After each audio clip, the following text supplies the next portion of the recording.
करायचे स्मरण. जय जय रघुवीर समर्थ. जय जय रघुवीर समर्थ. श्रीमद्दास बोध. दशक 8वा. ज्ञानदशक मायोद्भवना. समाज 10वा. शून्यत्व निरसन्ना. श्रीराम समर्थ. जनाचे अनुभव पुसता कळो उठित औचिता. हा कथा कळोल श्रोता कौतुक करावा. जय सद्गुरू. समर्थांनी दशक 8वा ज्ञानाचा ज्ञानदशक मायोद्भवना, त्यामधला समाज 10वा शून्यत्व निरसन.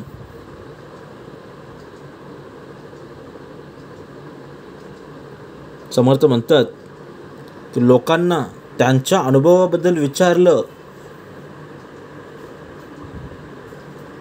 तर एकच गदारोळ माजतो. सगळेजण आपल्या आपल्या अनुभवाबद्दल सांगत राहतात आणि सगळ्यांना विचारल्यावर जो गदारोळ उठला आणि तो कथा कल्लोळ झाला, ते समर्थ सांगतायत की आता हे कौतुकाने ऐका. ते श्रोत्यांनी कौतुकाने ऐका की आता काय काय आता पुढे आपल्याला ऐकायचं आहे. श्रोत्यांचे लोकांचे अनुभव काय काय आहेत ते आपल्याला आता ऐकायचं आहे. एक म्हणती हा संसारू, करिता पाविजे पहिलं पारू. आपला नव्हे की जोजारू, जीव देवाचे. एक लोक म्हणते की हा संसार आहे. संसार करता करता आम्ही पहिलं तीराला पोहोचलोय. हा काय व्याप थोडाच आहे, यामध्ये सर्वांचा जीव जातोय असं एक म्हणतंय. आणि हे सर्व जीव देवाचे आहेत. एक म्हणती हे न घडे, लोभ येऊन अंगी जडे. पोटस्थे करणे घडे, सेवा कुटुंबाची. तर दुसरा म्हणतोय की असं काही घडणार नाही. संसार करता करता लोभ येऊन अंगाला चिटकतोय, पण पोटासाठी कुटुंबाची सेवा करणं भाग पडतंय. सगळे प्रपंचात अडकलेत, परमार्थात कोणीच नाही. एक म्हणती स्वभावे, संसार करावा सुखे नावे. काही दान पुण्य करावे, सद्गती कारणे. तर एक कोणी म्हणतोय सुखेनेच संसार करावा, मात्र सद्गती प्राप्त व्हावी म्हणून काहीतरी दान पुण्य करावे. एक म्हणती संसार खोटा, वैराग्य घ्यावा देश वटा. एक स्वर्ग लोकीच्या वाटा, मोकळ्या होती. एक मन म्हणतोय का संसार प्रपंच हा खोटा आहे, म्हणून वैराग्य धारण करून देशत्याग करावा आणि सगळ्या प्राप्तीचे अनेक माध्यम मोकळे आहेत असं जो म्हणतोय. एक म्हणती कोठे जीव, व्यर्थची कासया हिंडावे. आपल्या आश्रमी असावे, आश्रम धर्म करुणी. कोणी म्हणतात की उगीच कुठे जायचं, व्यर्थ कशाला इकडे तिकडे हिंडायचे. त्यापेक्षा आपला जो आश्रम आहे, घर आहे, त्या आश्रमातच राहून दिवस काढावे आणि आश्रम धर्म करावा. एक म्हणती कैचा धर्म, अवघा होतसे अधर्म.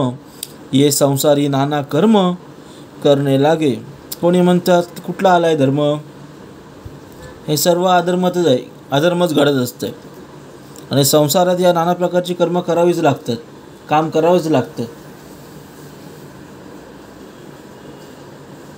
एक म्हणती बहुतां परी, वासना असावी वरी. येण्याची तारीची संसारी अनायसे. एक म्हणते की सर्वांपेक्षा वासना बरी आहे. म्हणजे काय होतं की अनायसे संसार वरून जाता येतो. एक म्हणती कारण भाव, भावेची पाविजे देव.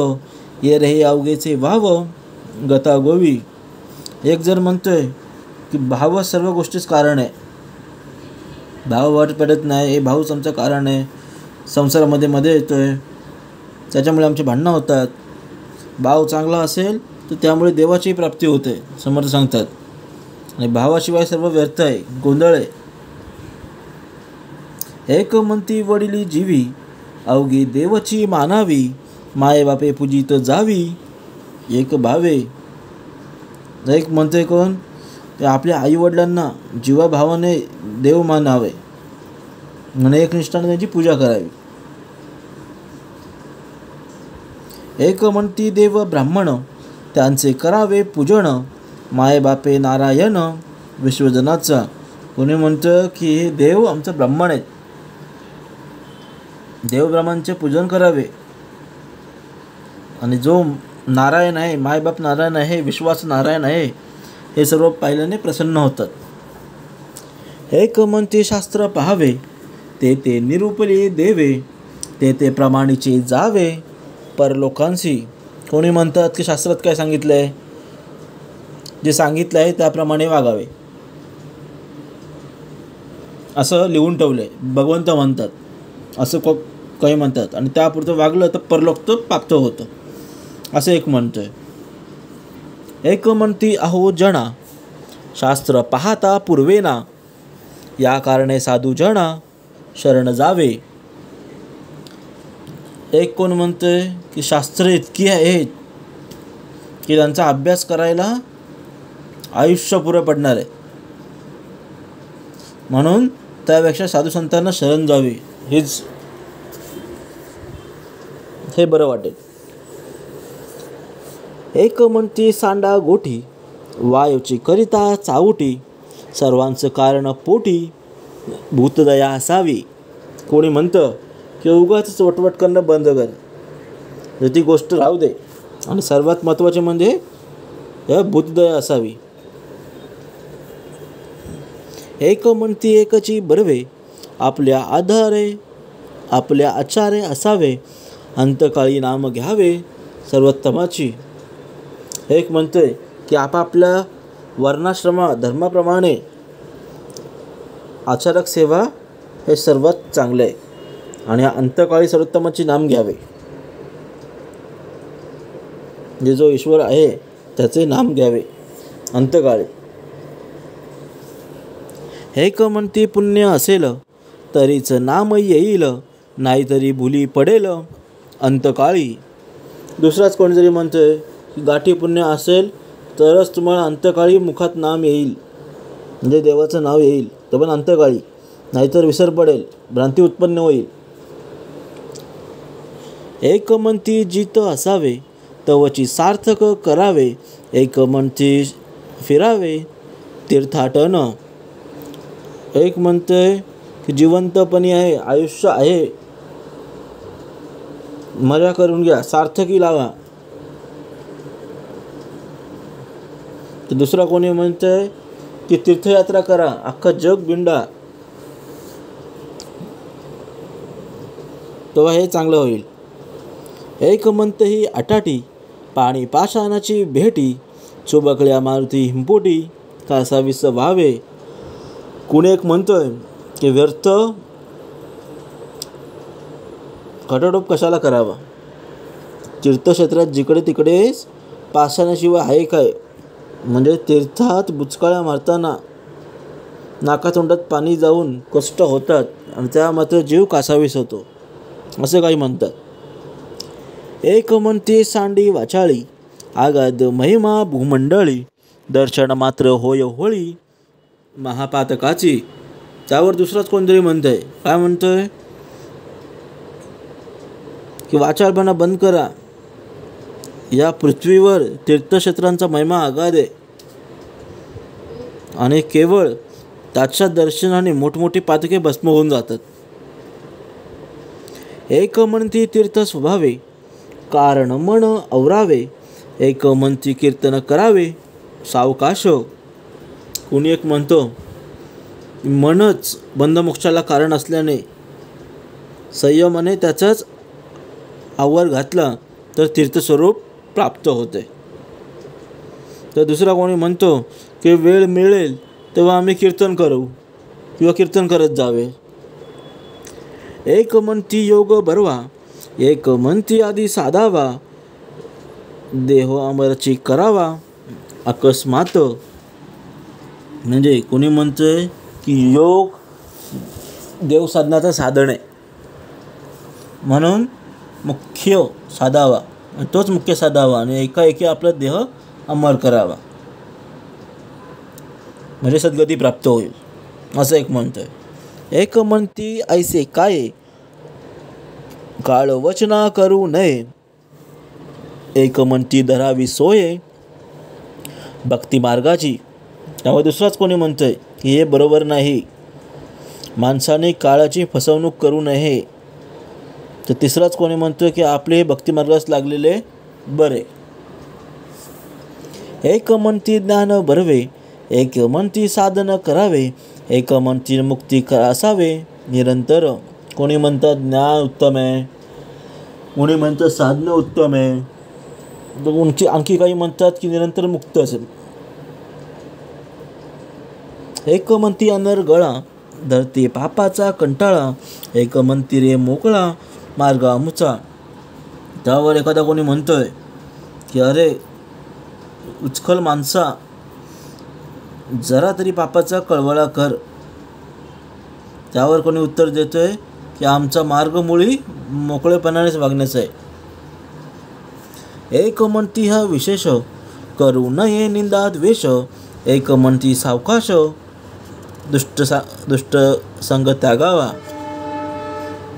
कोणी म्हणतंय की कुणाची निंदा अथवा द्वेष करू नये, हे महत्त्वाचं आहे. की दुसरा म्हणतो हळूहळू त्याची दुष्टाची संगत सोडावी.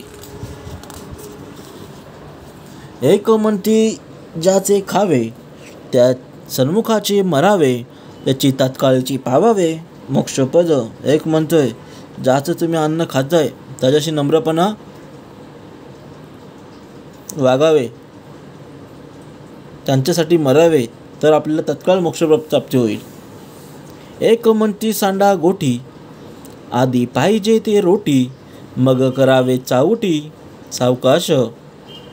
कोणी म्हणतं हे सर्व गोष्टी राहू दे, आधी पोटाला अन्न कसं मिळेल हे पाहिलं पाहिजे, रोटी कशी मिळेल ते आपल्याला पाहिजे, नंतर हे वटवट आणि हे सावकाश नंतर करत बसावे. एक म्हणती पाऊस असावा, मग सकळ योग बरवा, कारण दुष्काळ न पडावा म्हणजे बरे. एक म्हणतोय आपल्या राज्यात देशात पाऊस पडला पाहिजे,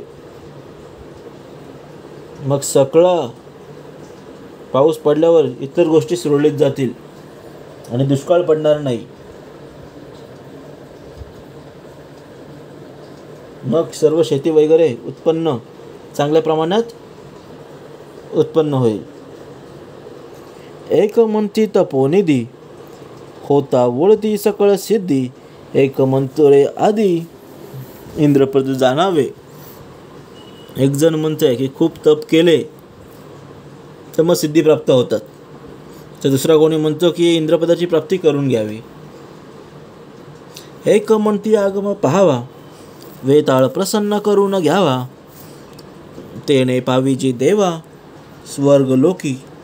कोणी म्हणतं की तंत्रशास्त्रांचा अभ्यास करून आधी वेताळाला प्राप्त करून घ्या, मग काय होतं, स्वर्गलोक ऑटोमॅटिक प्राप्त होतो आणि देव भेटतो. एक म्हणती आगम पहावा, वेताळ प्रसन्न करून घ्यावा, तेने पावीजे देवा स्वर्गलोकी. एक म्हणती अघोर मंत्र, तेने होय जे स्वतंत्र, श्रीहरी जयचा कळत्र तोची वोळे. कोणी म्हणतं की अघोर मंत्रांचे अनुष्ठान करावे, मग काय होतं, स्वतंत्र होता येतं आणि जिचा आधार श्रीहरी आहे, श्रीकृष्ण आहे, त्याला ती प्राप्त होते. ती लागले सर्व धर्म, ते कैचे क्रिया कर्म, एक म्हणती कुकर्म तिच्यामध्ये. मग काय, त्या लक्ष्मीच्या योगेत सर्व धर्म घडतात आणि मग त्या क्रियाक्रमांची आवश्यकता उरत नाही. तर दुसरा कोणी म्हणतो तिच्या मदानेच कुकर्म घडतं. एक म्हणती एक साक्षप, करावा मृत्युंजयाचा जप, तेने गुणे सर्व संकल्प, सिद्धी ते पावती. कोणी म्हणतं की प्रयत्न जरूर करून पाहावा. मृत्युंजयाचा जर जप केला तर त्याच्या योगे सर्व संकल्प सिद्धीस लागतात. एक म्हणतो बटू भैरव तेथे पाविजे वैभव, एक म्हणती झोटिंग सर्व पूर्वी तसे. कोण म्हणतं की भैरवाची बटूक भैरवाची उपासना केली तर वैभव प्राप्त होते, धन प्राप्ती होते, संपत्ती प्राप्ती होते. तर दुसरा कोणी म्हणतं की झोटिंग सर्व इच्छा पूर्ण करतो.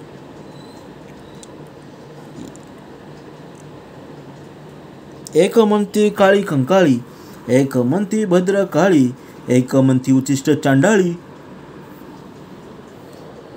सहाय्य करावी कोणी म्हणतं काळी कंकाळी, तर दुसरे कोणी म्हणतात भद्रकाळी, आणखी कोणी म्हणतात की उच्चिष्ट चांडाळी साध्य करून घ्यावी. एक म्हणती विघ्नहर, एक म्हणती भोळा शंकर, एक म्हणती सत्वर पावे भगवती. एक म्हणतं की विद्याधर लवकर पावतो, विद्याधर लवकर पावतो. कोणी म्हणतं की भोळा शंकर लवकर पावतो, तर कोणी म्हणतं बघ की भगवती सत्वर पावते. एक म्हणती मल्हारी सत्वरची सभाग करी, एक म्हणती महाबरी भक्ती व्यंकटाशाची. म्हणजे कोणी म्हणतं की मल्हारीची कृपाने लवकर भाग्योदय होतो, दुसरा कोणी म्हणतं की व्यंकटेशाची भक्ती केल्याने मोक्ष प्राप्त होतं. एक म्हणती पूर्व ठेवा, एक म्हणती प्रयत्न करावा, एक म्हणती भार घालावा देवाचं वरी. कोणी एक म्हणतं की पूर्व प्राप्त असेल तरच ते प्राप्त होईल, तर दुसरं कोणी म्हणतं प्रयत्न केले. तर आणखी कोणी म्हणतात की सर्व प्रयत्न केला तर मिळेल, तर काही लोक म्हणतात की सर्व देवावर सोडून द्यायचं आहे आणि सर्व भार देवावर घालवावा. एक म्हणतं पूर्व ठेवा, एक म्हणती प्रयत्न करावा, एक म्हणती भार घालावा देवाचं वरी. एक म्हणती देव कैचा अंतची पाहतो भल्यांचा, एक म्हणती हा युगाचा युगधर्म. एक म्हणतोय हा देव कैचा आहे, हा कसला देव आहे, हा कुठून आलाय, हा भलाभल्यांचा अंत पाहतोय.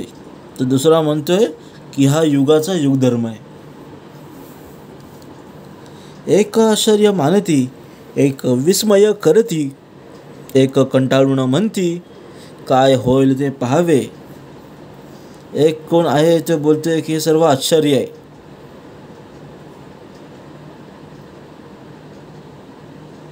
हे चकित होतात आश्चर्य बघून. तर काही जण बोलत आहेत कंटाळून जे होईल ते होईल, आपल्याला काय बघत बसू जे असेल ते. कोणी सिरियसली घेत नाही आहेत, जे होईल ते आम्ही बघू, काही लोक असे म्हणतात. ऐसे प्रपंचिक जन लक्षणे सांगता गहन, परंतु काही एक चिन्ह अल्पमात्र बोलिले. अशा प्रकारे अनेक लोकांची प्रापंचिक लोक आपापली मते सांगतात, ती अपार आहेत. त्यामध्ये थोडेफार आता आपण श्रवण केलेत, त्यावेळी कल्पना घ्यायची आपल्याला, आणि त्यातील काही ते सांगितलेले आहेत. आता असा हा स्वभाव ज्ञातांचा काहीचा अनुभव, जे सांगितलेले सर्व सावध आहे का. समोरचा बोलतो असो, आता हे प्रपंचिकाचा स्वभाव सांगणं आता पुरं झालं आहे, लोकांचा अनुभव कसा आहे ते पण आता आपल्याला ऐकायचं आहे. एक म्हणती करावी भक्ती, श्रीहरी देईल सद्गती, एक म्हणती ब्रह्मप्राप्ती कर्मची होय.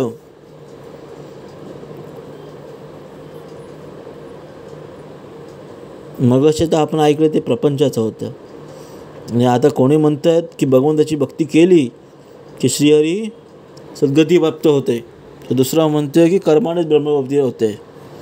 एक म्हणती भोग सुटेना, जन्म मृत्यू तुटेना, एक म्हणती उर्मी नाना अज्ञानाच्या.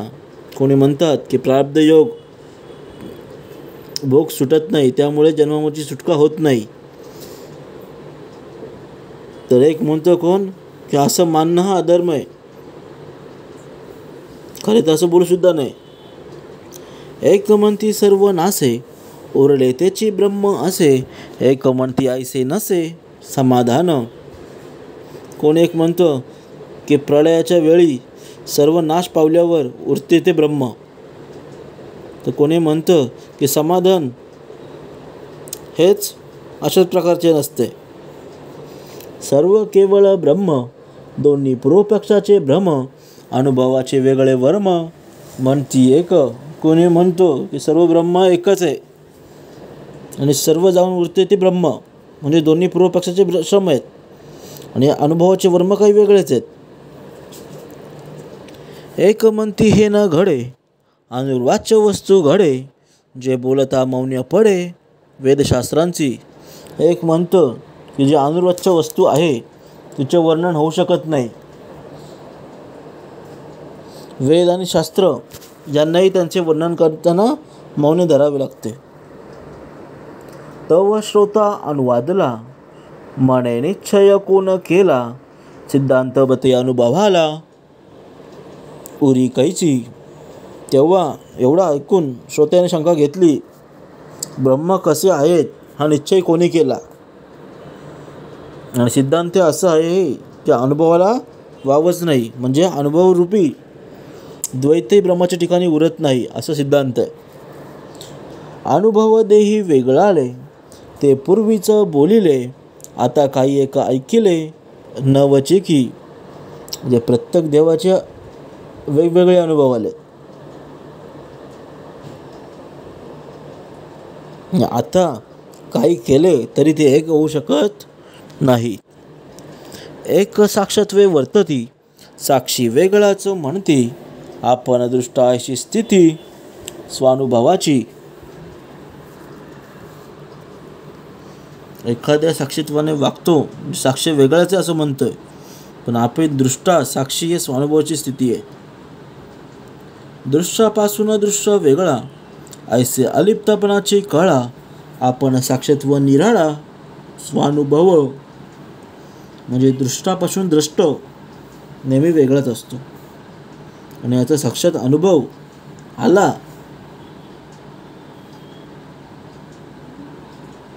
की आपण अलिप्त कसं व्हावे ही कला आपल्याला अवगत होते आणि मग त्याला तसं आपल्या साक्षीत्वाने निराळे असल्याची अनुभवसुद्धा येतो.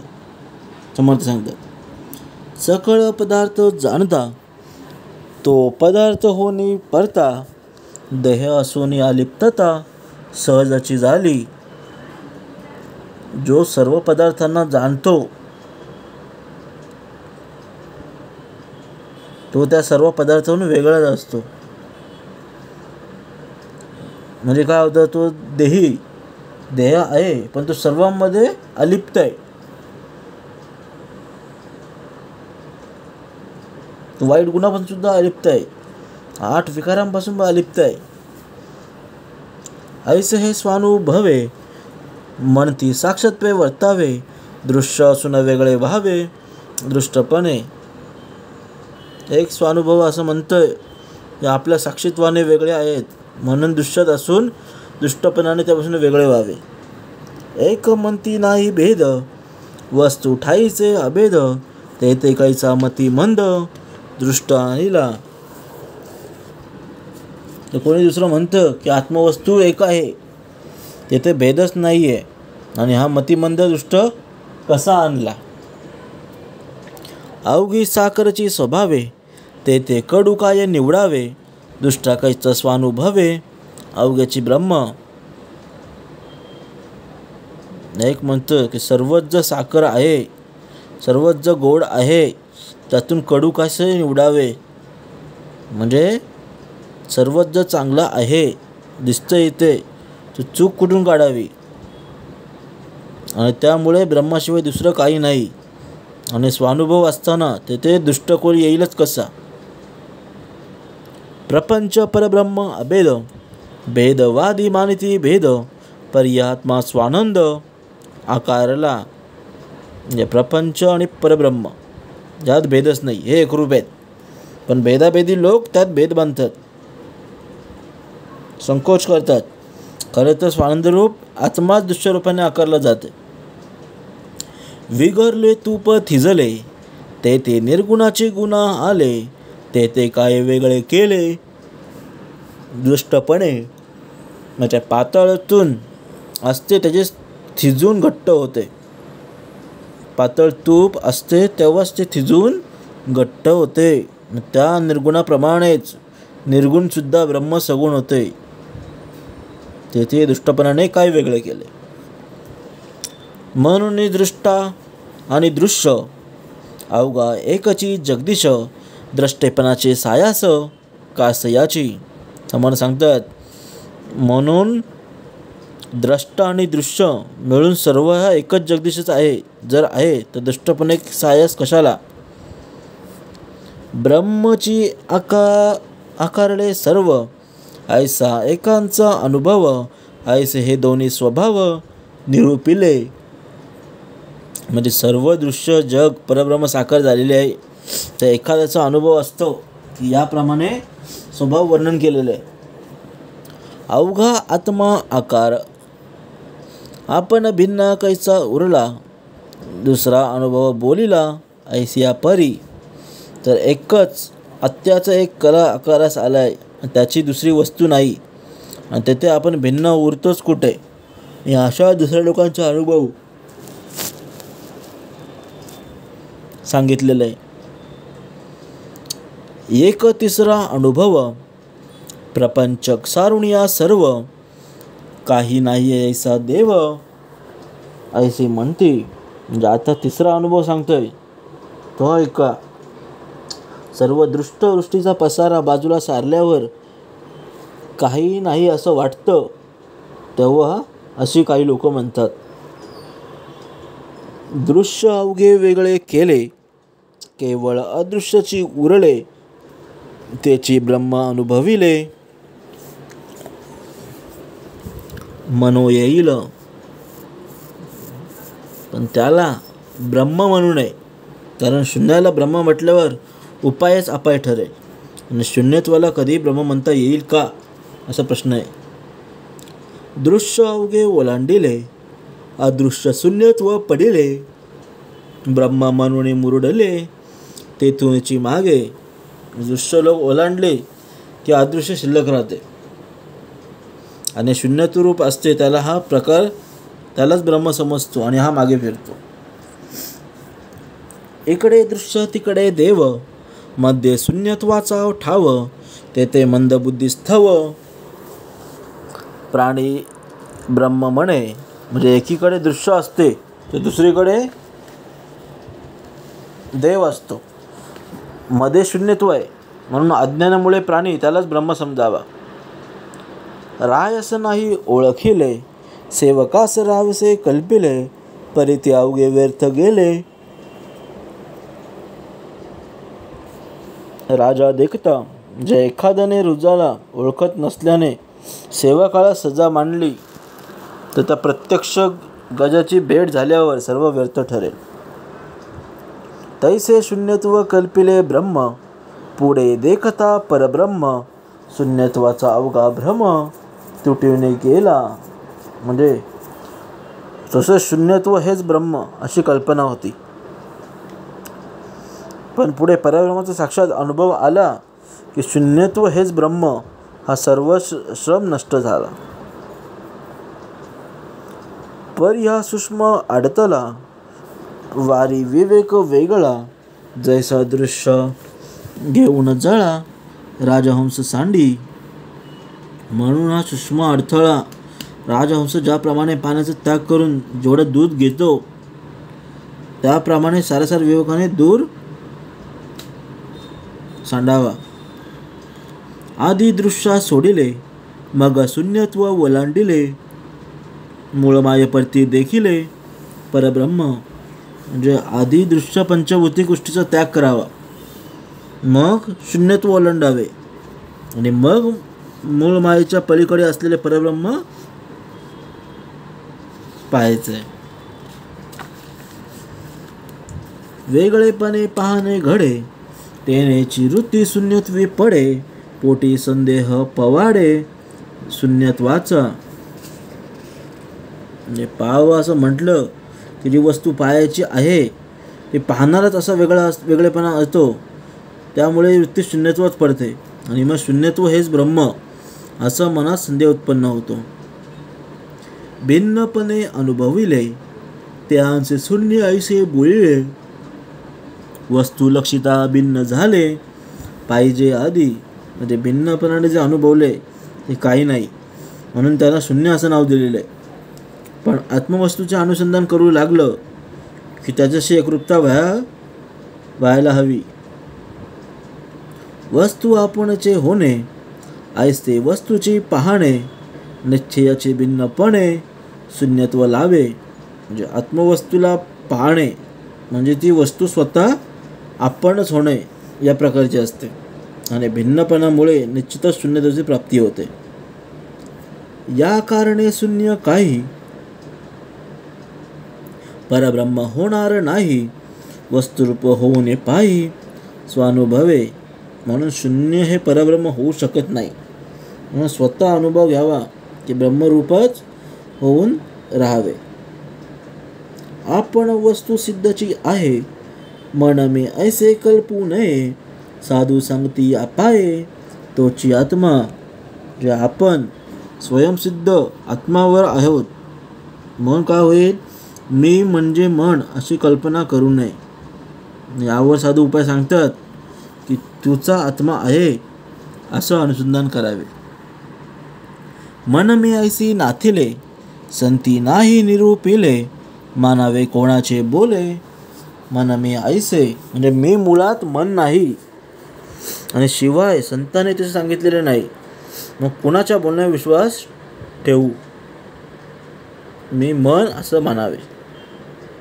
संत वचनी ठेविता भावे तेचे शुद्धे स्वानुभवे, मनाचे तैसाचे स्वभावे आपण वस्तू.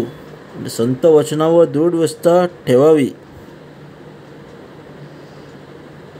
आणि कारण त्यांची वचने स्वानुभवावर आधारित आहेत आणि मनाला जसे वनल लावावे तसे ते लागते, हा मनाचा स्वभाव आहे. म्हणून आपण आत्मवस्तू आहोत ही गोष्ट मनावर ठासवण्याचा प्रयत्न करावा. समर्थ सांगतात, जयाचा घ्यावा अनुभव तोची आपण निरावेव, आपली घेती अनुभव विश्वजन. म्हणजे ज्याचा आपण अनुभव घ्यायला जातो ती अवयवरहित वस्तू आपण होतो.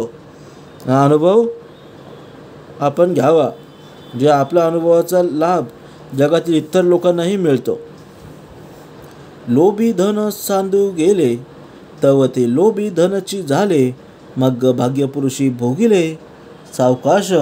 लोभी माणूस काय होतो की धनाचा शोध घेऊ लागतो तर तो अखेर धनाची होतो. त्याची वृत्ती केवळ धनरूप असते आणि ते स्वतःचा धन उपयोग घेत नाही. मग दुसऱ्याचा कोणी भाग्यवान पुरुष त्याचा धनाचा दीर्घकाळ उपयोग घेतो. तैसे देहबुद्धी सोडिता साधकास झाले तत्वता, अनुभवाची मुख्य वार्ता ते हे ऐसी. ज्याप्रमाणे साधकाने देहबुद्धी सोडली ते स्वतः ब्रह्मरूप होतो आणि अनुभवाशिवाय स्वानुभवाची गोम म्हणजे रहस्य आहे.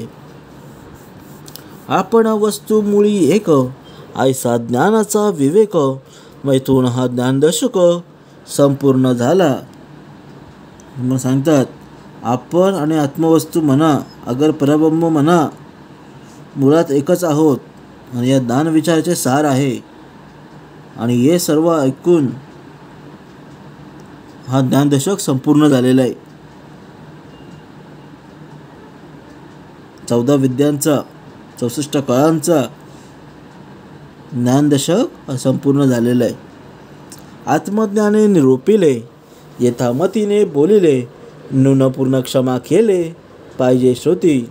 शेवटच्या ओवीमध्ये दिलंय मी माझ्या बुद्धीनुसार आत्मज्ञानाचे निरूपण केलं आहे असे समज सांगतात. त्याच्या आधी उणे जे असेल त्या सोट्याने क्षमा केली पाहिजे असे समर्थ म्हणतात. आत्मज्ञाने निरूपिले यथामतीने बोलिले, न्यूनपूर्ण क्षमा केले पाहिजे श्रोती. इति श्रीदासबोधे गुरु शिष्य संवादे शून्यत्व निरसन नाम समाज 10वा. जय जय रघुवीर समर्थ.